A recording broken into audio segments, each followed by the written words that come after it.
اعوذ باللہ من الشیطان الرجیم بسم اللہ الرحمن الرحیم وَإِن كُنتُمْ فِي رَيْبٍ مِّمَّا نَزَّلْنَا عَلَىٰ عَبْدِنَا فَأْتُوا بِسُورَةٍ مِّن مِّثْلِهِ وَادْعُوا شُهَدَاءَكُم مِّن دُونِ اللَّهِ إِن كُنتُمْ صَادِقِينَ فَإِن لَّمْ تَفْعَلُوا وَلَن تَفْعَلُوا فَاتَّقُوا النَّارَ الَّتِي وَقُودُهَا النَّاسُ وَالْحِجَارَةُ أُعِدَّتْ لِلْكَافِرِينَ صدق اللہ العظیم۔ یہ سورہ بقرہ کی آیت نمبر 23 اور 24 آپ کے سامنے تلاوت کی گئی ہے، جس کا ترجمہ ہے وَإِن كُنتُمْ فِي رَيْبٍ مِّمَّا نَزَّلْنَا عَلَىٰ عَبْدِنَا، اور اگر تم کو کسی طرح کا شک ہو اس قرآن کے بارے میں جو ہم نے اپنے بندے محمد صلی اللہ علیہ وسلم پر نازل کیے، فَأْتُوا بِسُورَةٍ مِّن مِّثْلِهِ، تو تم اس جیسی کوئی صورت لے آؤ، وَادْعُوا شُهَدَاءَكُم مِّن دُونِ اللَّهِ، اور اللہ کے علاوہ اپنے مددگاروں کو بھی بلا لو، ان کنتم صادقین، اگر تم سچے ہو۔ فَإِن لَّمْ تَفْعَلُوا، پس اگر تم ایسا نہیں کر سکے، وَلَن تَفْعَلُوا، اور تم ایسا ہرگز نہیں کر سکو گے، فَاتَّقُوا النَّارَ الَّتِي وَقُودُهَا النَّاسُ وَالْحِجَارَةُ، تو ڈرو اس آگ سے جس آگ کا ایندھن پتھر اور انسان ہیں، اعدت للکافرین، جو کافروں کے لیے تیار کی گئی ہے۔ یہ اس آیت کا ترجمہ تھا۔ ابھی پچھلے ہفتے جو دو آیتیں گزری ہیں، آیت نمبر 21 اور 22، اس میں توحید کا بیان تھا، اللہ کی وحدانیت کا۔ کس طرح سے بیان کیا گیا تھا کہ وہ کام بتائے گئے جو کام اللہ کے علاوہ کوئی نہیں کر سکتا، جیسے پیچھے کی آیت میں آیا تھا کہ جس نے تمہارے لیے زمین کو فرش بنایا، آسمان کو چھت بنایا اور آسمان سے پانی برسایا، اس کے ذریعے سے پھل نکالے، اور اس سے پہلے والی آیت میں جس نے تم کو پیدا کیا، تم سے پہلوں کو پیدا کیا۔ یہ سارے کام کرنے کی اور یہ سارے کام انجام دینے کی طاقت اور قدرت کس میں ہے؟ اللہ میں۔ تو جب اللہ ہی یہ سب کچھ کرنے والے ہیں تو عبادت کا اور بندگی کا حقدار کون ہے؟ اللہ ہے۔ تو ہم سب کو چاہیے اور سارے لوگوں کو چاہیے کہ اللہ ہی کی بندگی اور اسی کی عبادت کریں، اس کے ساتھ کسی کو شریک نہ کریں۔ اب اگلی دو آیتوں میں رسالت کو اللہ تبارک و تعالی نے بیان کیا ہے، اللہ کے نبی صلی اللہ علیہ وسلم کی نبوت کو ثابت کیا ہے کہ یہ جو قرآن ہے، جو کتاب تمہیں دکھائی دے رہی ہے، یہ جو قرآن دکھ رہا ہے، جب یہ شروع ہوا تو اس میں کہا گیا ذالک الکتاب لا ریب فیہ، کہ یہ کتاب ایسی ہے کہ اس میں شک کرنے کی گنجائش نہیں ہے۔ یہاں کہا گیا وَإِن كُنتُمْ فِي رَيْبٍ، اگر تمہیں شک ہو اس کے سچا ہونے میں اور اس کے منزل من اللہ، یعنی اللہ کی طرف سے نازل ہونے میں شک ہو، شک نہیں ہونا چاہیے۔ ایک بہت بڑے مفسر ہیں جن کی کتاب کے اندر یہ لکھا ہے کہ ریب کہتے ہیں ایسے شک اور شبے کو جو معمولی بنیادوں پر، پھس-پھسی بنیادوں پر جو شک شبہ ٹکا ہوا ہو، اور ذرا سے سوچ وچار کرنے پر، ذرا سے غور و فکر کرنے پر وہ شبہ اور شک ختم ہو جائے۔ ریب ایسے شک کو کہتے ہیں۔ اب کتنا ہی بدھو آدمی ہو، جب اس کا شک پھس-پھسی بنیادوں پر ہے اور وہ تھوڑا سا غور و فکر کر لے تو اس کا شک دور ہو سکتا ہے۔ اس لیے یہاں قرآن نے یہ لفظ استعمال کیا، ورنہ شک کے لیے اور بھی لفظ استعمال ہوتے ہیں، الفاظ آتے ہیں عربی میں، لیکن یہ شک جو ہے ایسا شک ہے جس کی بنیاد کمزور ہے، اور وہ کمزوری تھوڑے سے غور و فکر کے اندر دور ہو سکتی ہے۔ اس کی مثالیں بہت ساری نبی صلی اللہ علیہ وسلم کے دور میں بیان ہوئی ہیں، ایسے واقعات سامنے آئے ہیں۔ تو اللہ تبارک و تعالیٰ نے پھر آگے کہا کہ ہمارے بندے پر جو ہم نے نازل کی ہے کتاب، اس میں اگر تمہیں شک ہو تو تم ایک کام کرو، اس جیسی کوئی صورت لے آؤ۔ اچھا، سورتن، اس کو بغیر الف لام میم کے، بغیر الف لام کے ذکر کیا ہے، بسورتن نہیں کہا ہے، یہاں کہا ہے بسورتن۔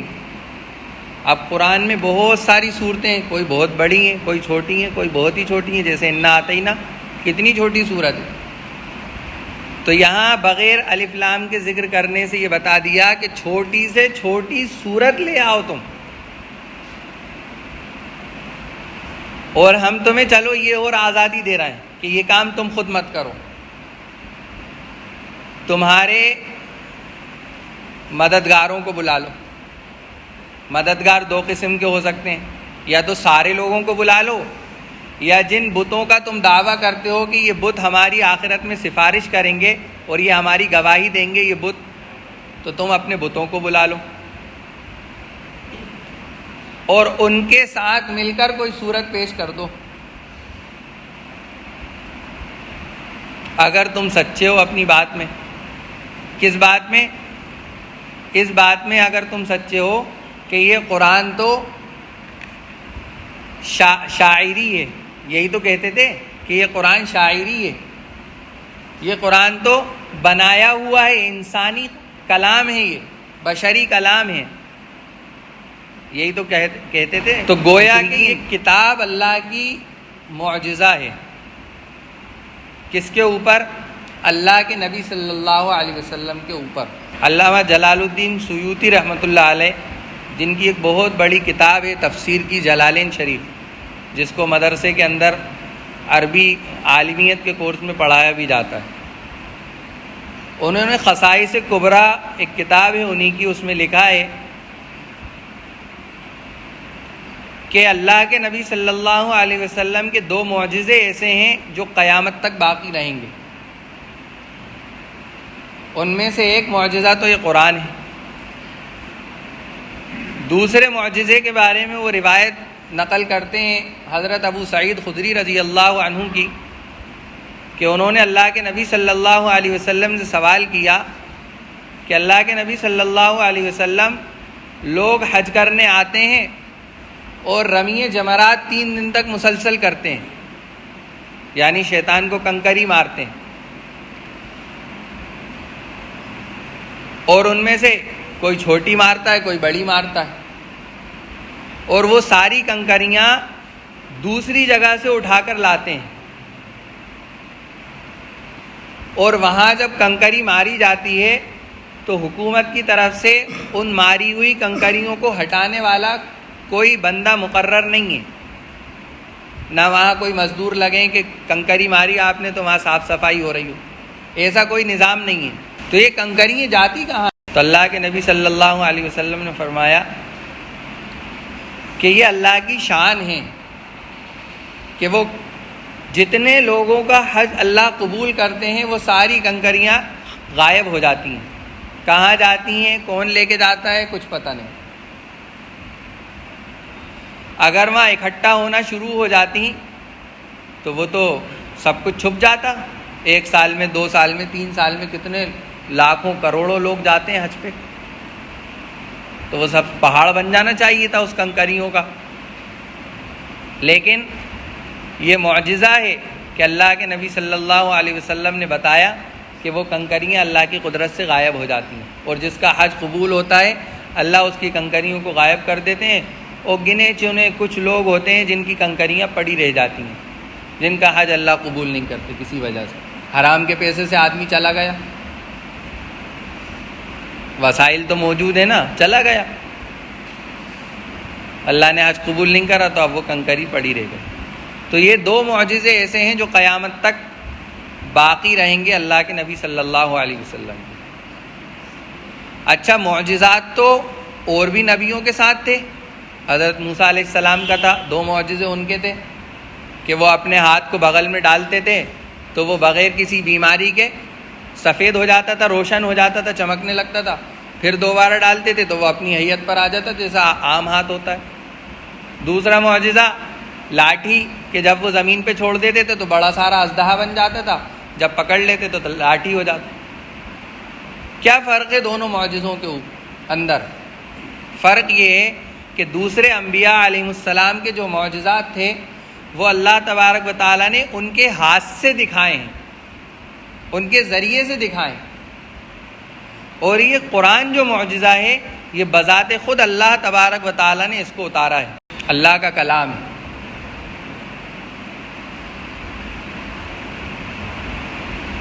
معارف القرآن کے اندر مفتی شفیع صاحب رحمۃ اللہ علیہ نے تقریباً 10-11 اس قرآن کا معجزے ہونے کے 10-11 دلائل پیش کیے ہیں، 10-11 وجوہات بتائی ہیں کہ ان وجہوں سے یہ قرآن معجزہ ہے۔ میں بہت مختصر انداز میں آپ کو بتاتا چلوں۔ پہلا معجزہ جو انہوں نے بتایا کہ یہ کتاب جہاں اتری ہے وہاں اس کتاب کو ترتیب دینے کے، اس کے نشر و اشاعت کے، اس کے جمع کرنے کے کوئی ذرائع موجود نہیں تھے کہ بڑی کوئی پریس ہو جہاں اترا تو فوراً چھپ گیا، یا وہاں کے لوگ لکھنا پڑھنا جانتے ہوں تو فوراً وہ ہر ایک نے لکھ لیا۔ اس طرح کے کوئی ذرائع موجود نہیں تھے۔ ایسی جگہ پہ اللہ تبارک و تعالیٰ نے اس قرآن کو نازل کیا، اور کس کے اوپر نازل کیا؟ ایسے شخص کے اوپر نازل کیا جو پیدائش سے لے کر اپنی وفات تک امی رہا، نہ کبھی کسی مکتب میں گیا، نہ کسی مدرسے میں گیا، نہ کسی اسکول میں گیا، نہ کسی یونیورسٹی میں گیا، نہ کسی کی صحبت میں جا کے بیٹھا، کسی عالم کی، کسی بزرگ کی، کسی استاد کی۔ اور اس کی پرورش کیسے ہوئی، وہ سارے حالات، نہ اس کو شعر و شاعری سے دلچسپی، نہ کسی جلسے جلوس سے، نہ کبھی کوئی تقریر کی 40 سال تک۔ ایسے نبی اور ایسے شخص کے اوپر جب 40 سال گزرنے کے بعد یہ کلام اللہ نے اتارا تو یہ انوکھی چیز تھی، اللہ کی قدرت تھی۔ پہلی بات تو یہ۔ دوسری بات، جن لوگوں پر نازل ہوئی وہ بڑے فصیح زبان لوگ تھے، پھر بھی اس کی مثال پیش نہ کر سکے۔ کیسے؟ اللہ نے عرب والوں کو کوئی ہنر نہیں دیا تھا، کوئی ہنر نہیں تھا ان کے پاس سوائے ان کی زبان کے، کہ ان کی چھوٹی چھوٹی بچیاں بھی بہترین شاعر ہوا کرتی تھیں، بہترین شاعر، بڑے فصیح بلیغ، اس کے علاوہ کوئی ہنر نہیں تھا۔ اور دنیا کی کسی بھی قوم کے پاس اس طرح کا ہنر موجود نہیں تھا کہ وہ فصاحت بلاغت کے اندر، بہترین بولنے کے اندر ماہر ہوں۔ جب اللہ نے ایسے لوگوں کے سامنے یہ قرآن پیش کیا، اور وہ بھی فصیح بلیغ قرآن، اور ان سے کہا کہ دیکھو تم اسی کے ماہر ہو، فصاحت اور بلاغت، تمہاری زبان بہترین ہے، تم بہترین تقریر کر لیتے ہو، بہترین اشعار کہہ لیتے ہو، یا تو تم اس کو اللہ کا کلام ماننے پر راضی ہو جاؤ، اور اگر نہیں مان رہے ہو تو تم فصیح بلیغ لوگ ہو، تم اس جیسی کوئی صورت لے آؤ اگر یہ انسانی کلام ہے۔ یہ دوسری وجہ ہے قرآن کے معجزہ ہونے کی۔ تیسری وجہ یہ ہے کہ اس میں آئندہ کی خبریں بیان کی گئیں، جیسے سورہ روم کے اندر آیا ہے الف لام میم غلبت الروم، کہ روم والے غالب ہو گئے فی ادنی الارض، چھوٹی سی زمین، اور تو یہ خبر دی گئی کہ روم والے غالب ہو گئے، اب فارس والے غالب ہو جائیں گے آگے جا کے۔ اور پھر حضرت ابو بکر رضی اللہ عنہ کی وہ شرط طے ہو گئی کہ کتنے سالوں میں غالب ہوں گے، اور وہ پورا بھی ہو گیا، اللہ نے غالب کر دیا ان کو، اور وہ حضرت ابو بکر رضی اللہ عنہ شرط جیت گئے، اور جو شرط میں جو مال طے ہوا تھا وہ مل گیا۔ جب اللہ کے نبی صلی اللہ علیہ وسلم کی خدمت میں پیش کیا گیا کہ یہ مال مجھے شرط کی جیت میں ملا ہے، تو اللہ کے نبی نے اس مال کو واپس کر دیا، قبول نہیں کرا، اس لیے کہ وہ جوا تھا۔ تو آئندہ کی خبریں بیان کی گئیں۔ چوتھی وجہ، پچھلی امتوں کی شریعت کو بیان کیا گیا، جو شریعت ان کے خود کے علماء نہیں جانتے تھے، اس قوم کے علماء جانتے نہیں تھے، وہ باتیں قرآن کے اندر بیان کی گئیں کہ تمہاری شریعت میں تو یہ بات ہے، تمہاری شریعت میں تو یہ بات ہے۔ تو وہ حیران رہ جاتے تھے کہ ارے ہماری شریعت کی باتیں قرآن میں بیان ہو رہی ہیں۔ پانچویں وجہ یہ ہے کہ لوگوں کے دلوں کی چھپی ہوئی باتیں یہ قرآن بیان کر دیتا تھا۔ منافقین کی کئی باتیں اللہ کے نبی صلی اللہ علیہ وسلم کے اوپر واضح کی گئیں۔ ایک شخص نکلا اپنی تلوار کے اندر زہر لگا کر اللہ کے نبی کو قتل کرنے کے لیے، نعوذ باللہ، اور یہ بات صرف دو لوگوں کے درمیان میں تھی، کعبے کے اندر بیٹھ کے ہوئی کہ تم اپنے بیٹے یا بھائی یا کوئی رشتہ دار ہے، مجھے پورا واقعہ یاد نہیں ہے، کہ تم اس کے تعلق سے وہاں جانا، اور کسی کے سامنے کوئی اپنے آنے کا مقصد ظاہر مت ہونے دینا، یہ چلے یہاں سے۔ ان دونوں کے درمیان کی بات تھی، تیسرا کوئی تھا نہیں اللہ کے علاوہ۔ جب یہ وہاں پہنچے تو حضرت جبرائیل علیہ السلام پہلے ہی خبر دے چکے تھے کہ ایسا شخص نکلا ہے اور اس ارادے سے آیا ہے۔ اللہ کے نبی نے پوچھ لیا کس ارادے سے آئے ہو؟ اب وہ تھوڑا تو جھجکے، یہ ارادہ ہی کیوں پوچھ رہا ہے؟ اور پھر وہ لمبی تفصیلات اللہ کے نبی صلی اللہ علیہ وسلم نے پوری باتیں ان کے سامنے بیان کی کہ اس طرح تمہارا مشورہ ہوا اور تم اس طرح چلے اور یہ کیا تم نے۔ جب ان کے ذہن میں جب ان کے سامنے یہ پول پٹی کھل گئی تو انہوں نے کہا کہ ہاں یہ تو پکے نبی ہیں، کیونکہ بات کس کے درمیان ہوئی تھی؟ دو لوگوں کے درمیان، تیسرا کوئی تھا ہی نہیں، اسلام قبول کر لیا۔ تو لوگوں کے دلوں کی بات، چھپی ہوئی بات، پوشیدہ بات کو بھی اس قرآن نے ظاہر کیا، اور بھی سینکڑوں واقعات ہیں۔ اور سب سے بڑی چیز یہ ہے کہ اس قرآن کو اس کے انکار کرنے والوں نے بھی مانا ہے، اس کے انکار کرنے والوں نے بھی مانا ہے۔ ابو جہل، اخنس اور ایک اور شخص، تین لوگ، اور تینوں نے الگ الگ گھروں پر تینوں نے سوچا الگ الگ کہ چلو آج سن کے تو دیکھیں کیا پڑھتے ہیں، وہ کعبے کے اندر کیا پڑھتے ہیں نماز میں رات میں۔ تینوں الگ الگ گئے، کسی کو ایک دوسرے کے بارے میں معلوم نہیں، سنا چپ چاپ، بہت دل لگی کے ساتھ، اور بڑے دل پہ اثر کیا قرآن نے۔ جب واپس ہوئے تو راستے میں ٹکرا گئے، ارے بھائی کہاں سے آ رہے ہو؟ ارے ہم تو وہاں سے آ رہے ہیں۔ پھر تینوں نے آپس میں بتایا کہ ہم بھی وہیں سے آ رہے ہیں، ہم بھی وہیں۔ پھر کہا کہ اب ہم وعدہ کرتے ہیں کہ اب نہیں جائیں گے۔ دوسرے دن بھی نہیں رہا گیا، پھر پہنچ گئے تینوں الگ الگ سننے، پھر ملے راستے میں، اچھا اب وعدہ کرتے ہیں کہ اب تو جائیں گے ہی نہیں اور اس کی مخالفت کریں گے۔ تو اس میں سے اخنس نے ایک دن کیا کیا، لاٹھی لی، سب سے پہلے ابو جہل کے گھر گئے اور کہا کہ بتاؤ تم اس قرآن کے بارے میں کیا کہتے ہو؟ تو ابو جہل نے کہا کہ ارے یہ تو کلام الہی ہے، اللہ کا کلام ہے، یہ تو صرف ہم اس وجہ سے اس کلام کو کلام الہی نہیں مان رہے ہیں کہ یہ دوسرے قبیلے کے اندر یہ نبی آ گئے، ہمارا قبیلہ اور ان کا قبیلہ ہر چیز میں برابری کرتا ہے، اگر اس قبیلے نے کوئی کام کیا ہے تو ہمارا قبیلہ بھی وہ کام کرے گا۔ اب مسئلہ یہ ہے کہ وہ نبی تو آ گئے، اب ہم اس کی برابری کیسے کریں؟ اس کی برابری تو نہیں کر سکتے، اب ہم اس کا مقابلہ جو ہے کریں گے جنگ کے ذریعے سے۔ صرف یہ ہٹ درمی تھی کہ وہ دوسرے قبیلے میں پیدا ہوگا، حالانکہ کلام الہی ماننا ہے دل سے کہ ہاں یہ اللہ کا کلام ہے۔ تو یہ قرآن کے معجزہ ہونے کی باتیں تھیں جو آپ کے سامنے بیان کی۔ پھر آگے اللہ تبارک و تعالیٰ فرماتے ہیں فَإِن لَّمْ تَفْعَلُوا، کہ اگر تم ایسا نہیں کر سکے، یعنی کوئی صورت نہیں لا سکے، چھوٹی سی چھوٹی آیت نہیں لا سکے، پھر آگے اللہ تبارک و تعالیٰ خود کہہ رہے ہیں کہ وَلَن تَفْعَلُوا، تم کر ہی نہیں سکتے، ایسا لا ہی نہیں سکتے، کسی کو بھی بلا لو تم نہیں لا سکتے۔ تو تم یہ یاد رکھ لو اور ڈر جاؤ اس بات سے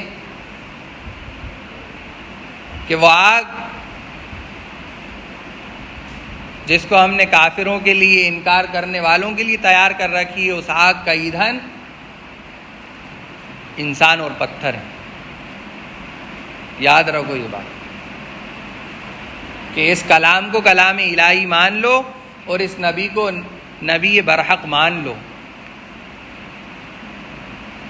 توحید رسالت یہ دو چیزیں ہیں، توحید رسالت دونوں کو ایک ساتھ تسلیم کرنا پڑے گا۔ صرف توحید تسلیم کرنے سے کام نہیں چلے گا، یا صرف رسالت تسلیم کر لینے سے کام نہیں چلے گا، دونوں کو ایک ساتھ، دونوں پہیے گاڑی میں ہوں گے تو گاڑی چلے گی، ایک پہیے سے اگر چلانا چاہو گے تو گاڑی نہیں چلے گی۔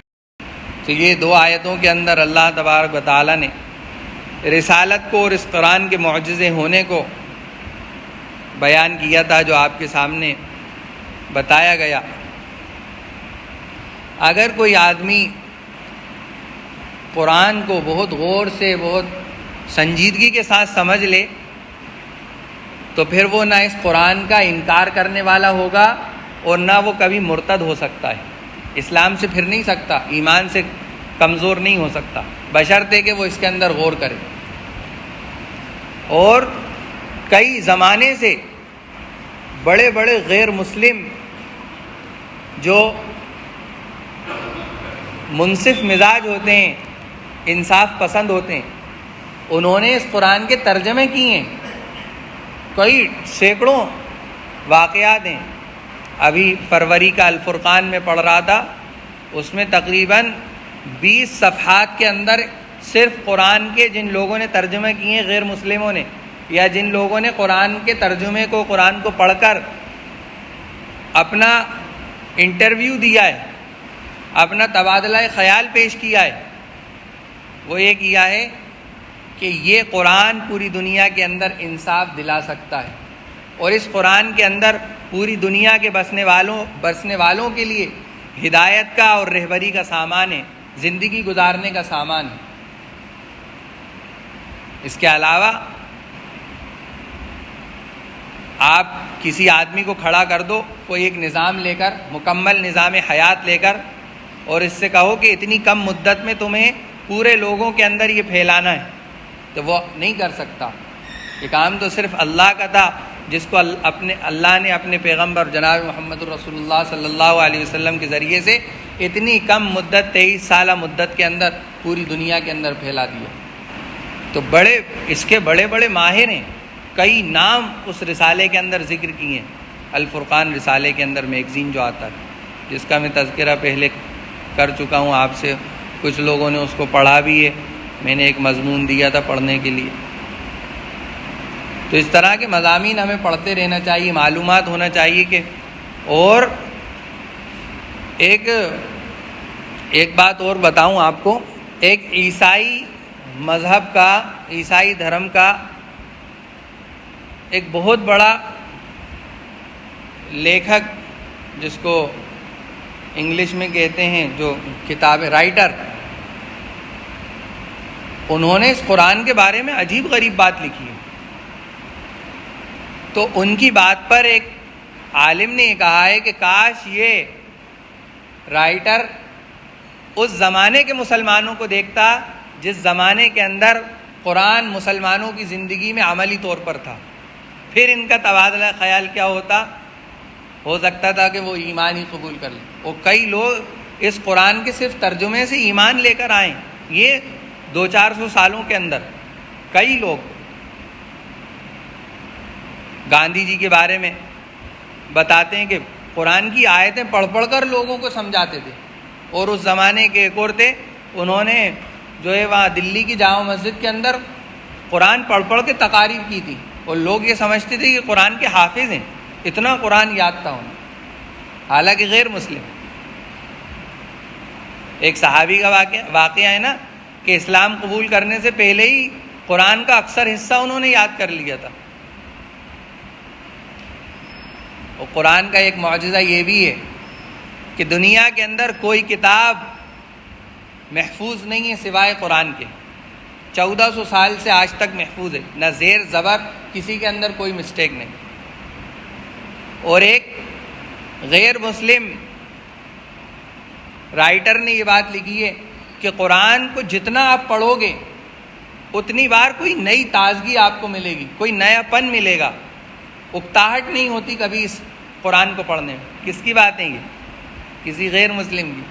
اور ہمارا تو اکثر طبقہ مسلمان طبقہ قرآن جانتا ہی نہیں ہے، پڑھا ہوا ہی نہیں ہے، کہ سمجھا کے پریشان ہے کہ بھائی قرآن پڑھ لو قرآن۔ اللہ تبارک و تعالی ہم تمام کو کہنے سننے سے زیادہ عمل کرنے کی توفیق